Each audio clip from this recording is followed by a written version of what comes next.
Hello, my name is Margaret and I write in my books.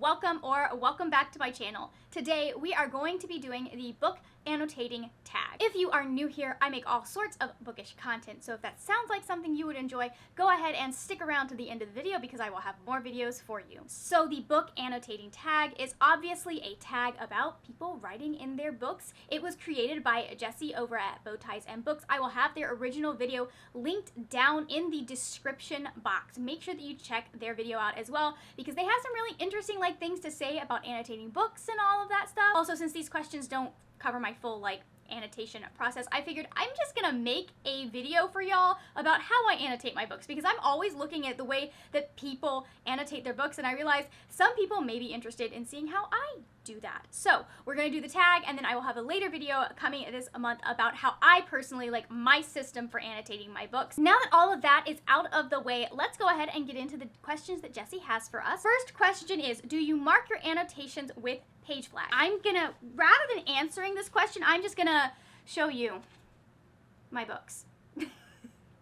I just am such a sucker. Where's another one? Hold on. I am such a sucker for just having tabs right here. I absolutely adore the way that that makes my books look. This is my favorite one. Look at all of these tabs. Of course, this is my favorite book in the world. So, of course, it is going to be tabbed to Tartarus and back. I just love the look of it, especially when you've got hold on.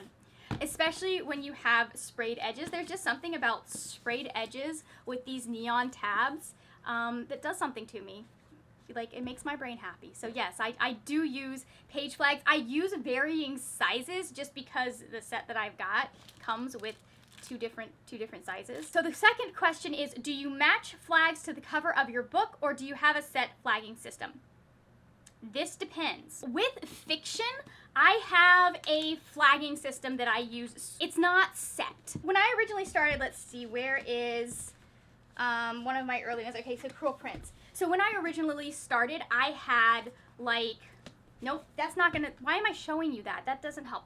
So when I originally started, I had specific things that each color meant. My orange marker would be for character, oh, that's the wrong pink. That's the other one. The coral is for things that make me laugh.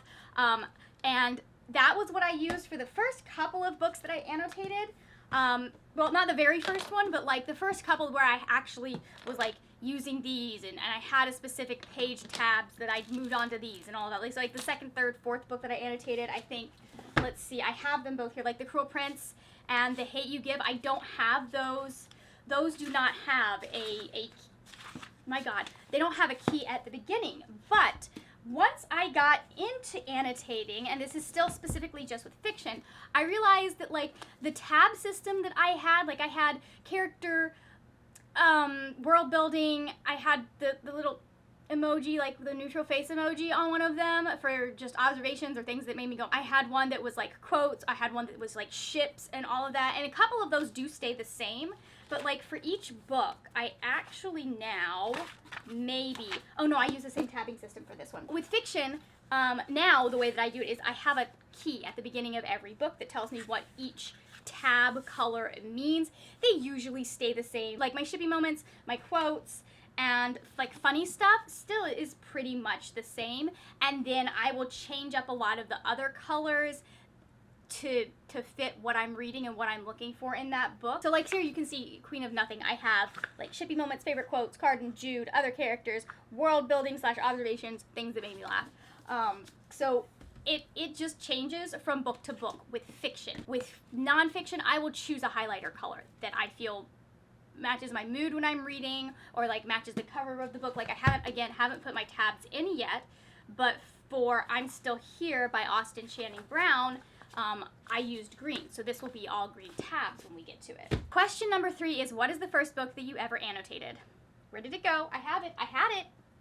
I have covered it with other books. Okay, first book I ever annotated was Howl's Moving Castle. I had just gotten my Tombos. I went to Target or something because I knew I wanted to annotate this book because I was doing it for my Read the Book series, which that's still a series. I just don't do it very often, but maybe with some things that are happening in my life, if they happen soon, I'll be able to get back to it.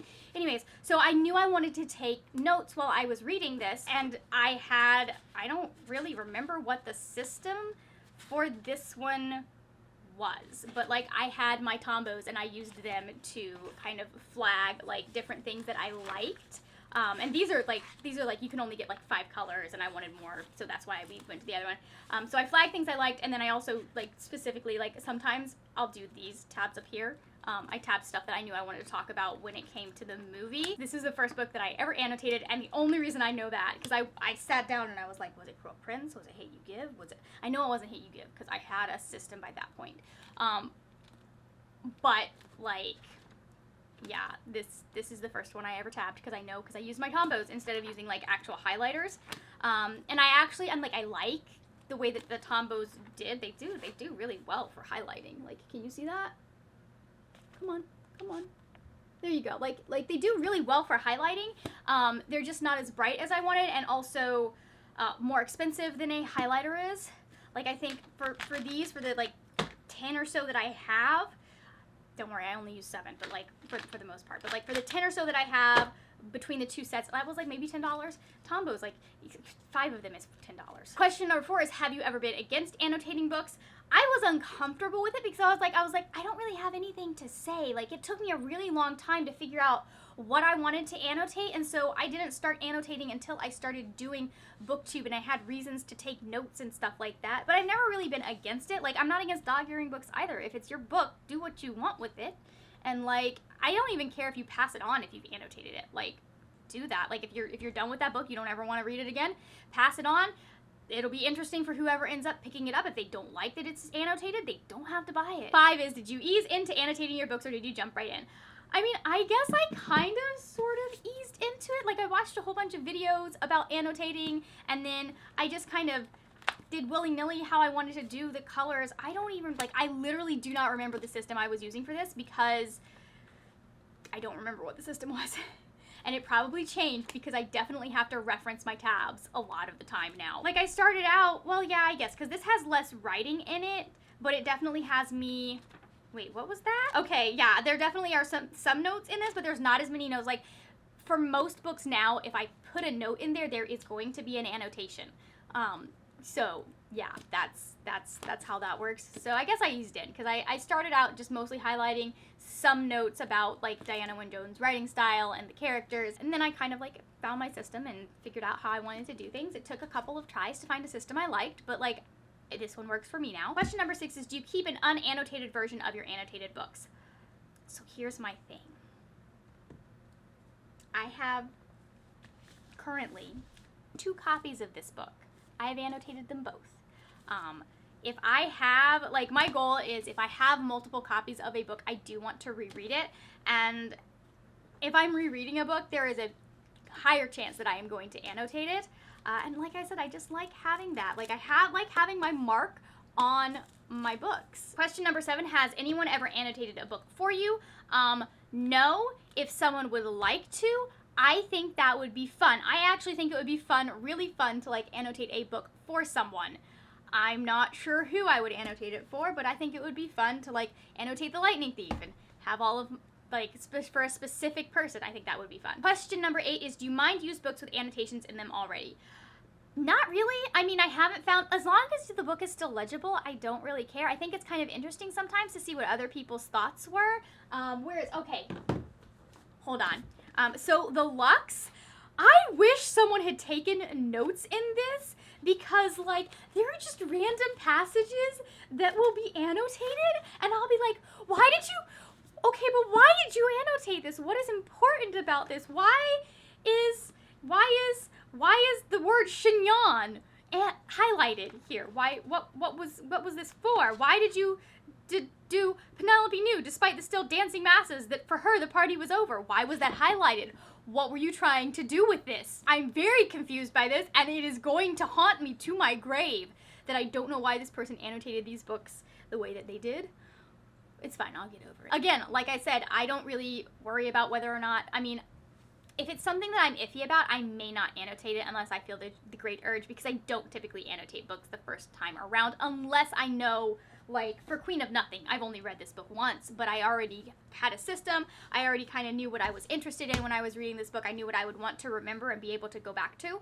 But usually, first time around, I'm paying more attention to the book than I am to, like, what I'm thinking about the book. And, like, very rarely do I annotate them. Although I do try, like, if it's a read-along, or readathon, that's the word. Like for Vaultathon, I definitely, well, that was a reread, so that doesn't count. But like for Vaultathon, I definitely try to like take notes in the book as I'm writing, or at least just take notes. And then like for the Avengers Initiative stuff that we've been doing, their Avengers Reading Challenge, I have annotated a couple of them or taken notes in a couple of them. Actually, no, I think only Slay. I think Slay is the only one. I started with a couple, and I realized very quickly that I wasn't sure I wanted that book, and so I stopped. Like, I think there's like three highlights, because there were a couple of really good quotes at the beginning. Question number 9 is, have you ever gotten a hate or horrified stares for writing in your books? If people don't like that I write in my books, I have not noticed. Just hasn't happened. Not noticed yet. Well, I mean, I'm sure someone is mad that I annotate my books, but like, whatever. Question number 10 is, what do you annotate your books with? Again, I use a double system, because like I want to be able to remember why I'm annotating and why something is important, and sometimes I just want to be snarky in the margins. So I usually will use highlighters, and then I will make notes with either a pencil, or usually I am doing a ballpoint pen, because that's what I feel like. Sometimes I'll use a pencil, but like basically it'll be whatever is handy, and whatever. I don't know if anyone else gets like this, but like I'll get into moods. Whoops, let's put those away so I don't lose them. I'll get into moods where like I only want to write in pencil, or I only want to write in ballpoint pen, or I only want to write in felt tip pen, and I don't know if anyone else experiences that, but I definitely, like, it'll just be whatever I am in the mood for at the time. Did I get closer to the camera? I've moved a couple of times. I can't tell. I'm gonna move back, because I am close to the camera, guys. Question number 11, have you ever regretted annotating a book? No, not really. There are a few that I'm like, oh, well, I only annotated the first little bit, so I kind of feel bad that I didn't annotate the whole thing. Yeah, like, I don't care. Again, I don't care if I send it to the used bookstore with annotations in it, because I don't care. Like, it was my book. I did what I wanted with it. If you don't like what I did with my book, you don't have to buy it. Question number 12 is, why do you annotate? I annotate for all sorts of reasons. Like, I annotate because I like the quote. I annotate because I feel some way about what is being said, and I'm just like, and I've got to make my commentary in the I said the word like 5 minutes ago, margins. I'll annotate because it's something that I want to remember for later, especially like nonfiction. I'm like, I want to be able to remember this quote later. I want to be able to look back at it. I want to be able to pull it out when I'm talking in my vlog, when I'm doing, so I will definitely like annotate for that. If I'm keeping track or trying to, like, I'm getting all of Brandon Sanderson's stuff in physical and hard copy, because I want to read The Way of Kings, but there is so much in that book, and I want to be able to keep track of it and like keep notes. So guess what we're going to be doing? We're going to be annotating that series. For stuff like not real as much for Queen of Nothing, but for like Wicked King, I was definitely keeping track of things I thought would be important for the next book. Same thing with when I reread, same thing when I reread Cruel Prince. Like, this was a first time read, both of these, when I annotated, but this was a reread because I reread it before book. Actually, no, I don't think so. So I reread each of these books before the next book came out. So I definitely was going, okay, these are things that I think are going to be important when we get to book 2. So that was one of those things that I did. Question number 13 is, when underlining, do you use a ruler? Does a ruler look like it would fit here? Well, I don't use underlining all that much. Like, occasionally, if there is something in what I'm highlighting, I will underline the important bit, like if I want specific notes to that. But for the most part, I do not underline, and therefore do not need to use a ruler. But when I do underline, I don't use a ruler.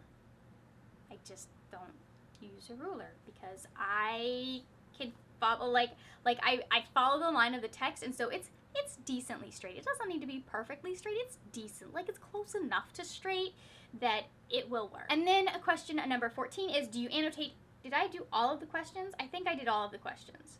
Hopefully I did all of the questions. Question number 14 is, do you annotate each book you read?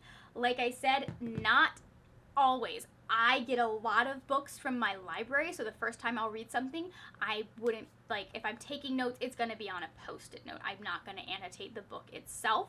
I read a lot of things on audiobooks. I don't annotate audiobooks. However, that is why, like, for example, here, we'll go with this one. For, like, Renegades, I read this the first time on audiobook because I got it from my library, from, I think, Overdrive. And so the second time around, I wanted to read it physically, number one, because it was a book for Vaultathon, and number two, because I knew I was going to want to come in and take notes so that I would be able to, like, discuss it when we got to the first watch-along. That was the very first watch-along. I was much more like, I'm going to be like a proper booktuber, and we're going to have a proper live show, and I'm going to have notes, and it'll be academic, and blah, blah, blah. Whatever. Like, that's not how I do live shows now. Usually, if I am annotating a book, I have reread it, I am rereading it, and sometimes I'll start, like, I'll be like, I want to annotate this book, and then I'll be like, nah, I don't. So, like, it just, not every book I read gets annotated, because not every book I read do I own, and not every book that I read do I feel the need to annotate it. So that is the Annotating Books tag. I now have to go put my bookshelves back together so that I can film in front of those, but I figured this would be the better tag to start out with because it's a little more casual, a little more comfortable. I can get going. If you are feeling chatty, I'm going to ask, do you take any sorts of notes as you read, whether it's like in your books or in a notebook or any of that? Talk to me about how you take notes on what you read. If you do, or if you don't, let me know that too. If you are not feeling chatty, but you still want to let me know that you watched to the end of the video, just leave the writing hand emoji because we're talking about writing in books. How do I end my videos? Thank you so much for watching. If you enjoyed this video, please give it a thumbs up. Also, if you enjoyed this video, you might like some of the videos over here, whether you're like new and you're checking out my channel for the first time, or if you're someone who's been here for a while and maybe you just missed one of these. If you end up liking these videos and you're not subscribed, please hit that subscribe button. That is it for now, my friends. Happy reading, and I will see you later when we will talk about more wordy, nerdy things. Bye!